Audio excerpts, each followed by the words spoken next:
Yo, what is going on, YouTube family? Welcome back to the channel. How can you beat that sound? A straight piped cammed Evo 8 in the morning, cold outside, echoing through the neighborhood. You literally cannot beat the sound of that car. It is pretty crazy though when I go to the apartment and I wake the whole freaking neighborhood up. I wake up at 6 o'clock every single day. But when I drive this car to town and stay at the apartment, I literally have to wait till like 8 or 9 o'clock just so I don't piss off the neighbors. The other night, I pull up there with Bobby, and one of my neighbors, one of my good friends, he texted Bobby. I don't know why he texted Chaz. If you're watching this, why the hell you text Bobby, not me, bro?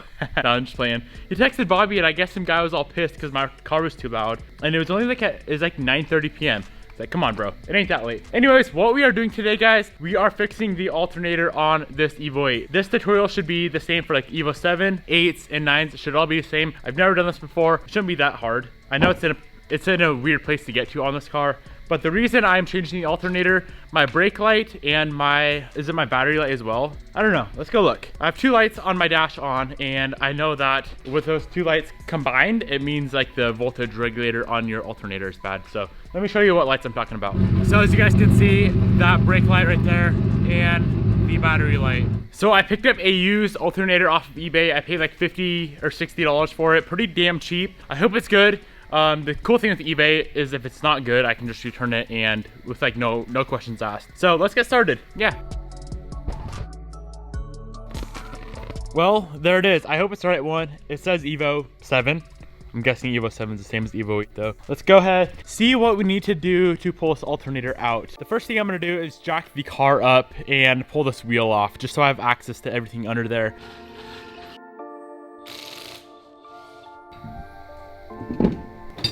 The very first thing you need to do is remove the accessory belt, or like the serpentine belt. That right there is the serpentine belt tensioner. That little hole right there, that is for a 1/2 inch ratchet or breaker bar. So you put the end of that right in the hole up there and spin it. That was a little bit overkill. Just grab this setup here. So as you can see, I have the end of that in the tensioner, and when you spin it like that, it pulls tension off of the serpentine belt. We got the serpentine belt off of pretty much all the pulleys. It's kind of just hanging here. You don't have to pull all the way off the car if you don't want. One thing I'm gonna do right now that I probably should have done first is pull off the ground on the battery cable. Anytime you work on electrical stuff, it's probably a good idea to disconnect the battery. All right, what do we got next? I'm gonna start pulling stuff off up top. Let's pull the strut tower bar. Looks like there's some wiring and AC lines we may need to move around, but there's 3 nuts right there, 3 nuts over there, 2 bolts right in the center for that strut tower bar.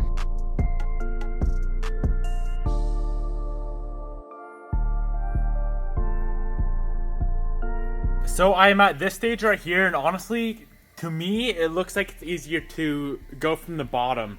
First of all, there's that strut bar we already took off, which probably isn't necessary if I go from the bottom. There's the main bolt on the bottom. There is 1 bolt on top. It looks like there's obviously the power wire, and then there'll be a clip.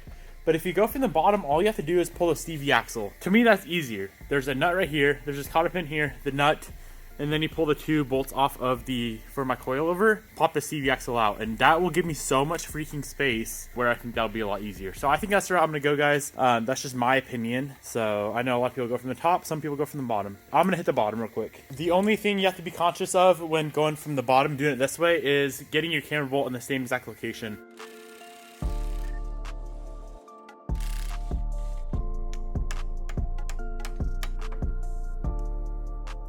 One thing that happened as soon as I pulled those two lower bolts out, the coilover came off because I already had those top hat nuts off. Look at all of the space we have in here now, guys. This should be pretty easy. We have a bolt right up top on the black bracket. You see, bracket right here. There's a bolt on the alternator, you guys will see. There's a little wire on the backside with a 12mm nut you got to pull off, and then a clip, and then we can move on to the bottom. Oh man, this is gonna be so hard to show you guys. Right there is the bolt on the bottom. It'll focus on that. Come on, camera. As soon as you get that off, you should be able to pull the alternator out. Hopefully it'll clear right here. If not, I might have to slide that down pipe a little bit. All right, guys, we got it out. The only other thing I had to do was loosen the 2 nuts on my downpipe going to the exhaust housing off the turbo, and that alternator slid right out of there. Pretty simple to do. Actually, not really. That's kind of a lie. It wasn't very simple to do. Probably the hardest alternator job I've ever done. You can either do what I just did and go from the bottom, or do what other people do and go from the top. Either way, it's probably about the same amount of work, so just pick your poison and run with it. Let's get this bad boy installed, and I really am hoping and praying it fits. The reason I went with this one, it was low miles. As you can see, it's quite a bit cleaner than the one we just pulled off, and it's OEM Mitsubishi. So I don't want a refurb on here. I've heard horror stories with refurbished alternators, so that is why I went with a low mileage used one. Well, I got the alternator in. Before I go ahead and throw the CV axle in and throw the whole car together, I'm gonna start it up and make sure everything is good to go, and make sure that alternator is good. Let's fire it up, see what happens.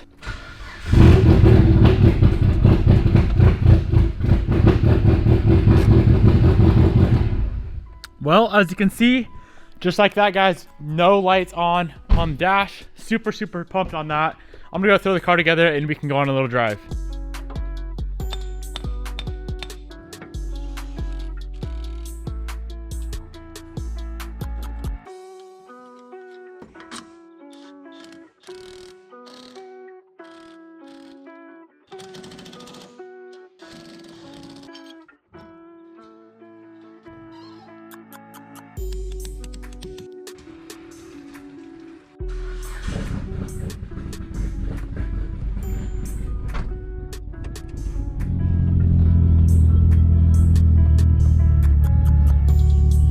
You guys do not know how freaking nice it is to have those two little lights off my dash. It's like it's like a check engine light, you know, constantly nagging. I was really dreading doing that alternator for a while. I literally put it off for months and months. But I'm so freaking pumped it's done now, and we're good to go. We don't have any stupid lights on the dash anymore. And yeah, that's pretty much the only reason I did it. I didn't notice any draining of my battery whatsoever. And I am running a mini battery in here too. But the main reason I did it, to get those freaking lights off my dash. And we're good to go now. Oh, I think I just blew an intercooler pipe. What, did you guys hear that? Oh Lord, definitely blew an intercooler pipe. So lower intercooler pipe right where it goes onto the turbo. I forgot to tighten the hose clamp. That is an advantage of speed density though. If I was still on a MAF, I would have been pushing this car back home. Speed density, yeah, it's not gonna build boost at all. But as you can see, it still drives fine.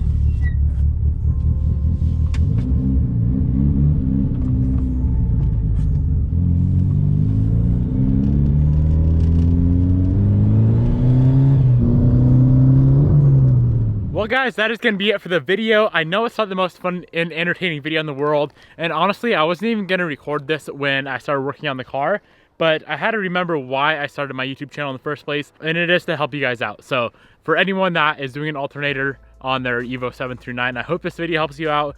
As you can see, I went through the bottom like we talked about earlier. You can either go through the bottom or go through the top. If you go through the bottom, what all did I do? Let's see, I pulled the CV, I pulled the coil over, and I didn't pull my downpipe, I loosened my downpipe enough to kind of slide it out of the way a little bit. I was dreading it for a while, but as soon as I got it done, I'm very thankful and glad I did it, because those two little lights on the dash were so freaking annoying. So freaking annoying. I would highly recommend trying to find a good used low mileage alternator. Like I said, I'm pretty sure I paid like $60, $50 or $60 for the alternator, and it works perfect. I know remans or remanufactured alternators have issues all the time, and then new OEM are just dummy expensive. So look for a good used one with low miles. Hope this helped you out. Thank you guys so much for watching the video. I'll see you tomorrow.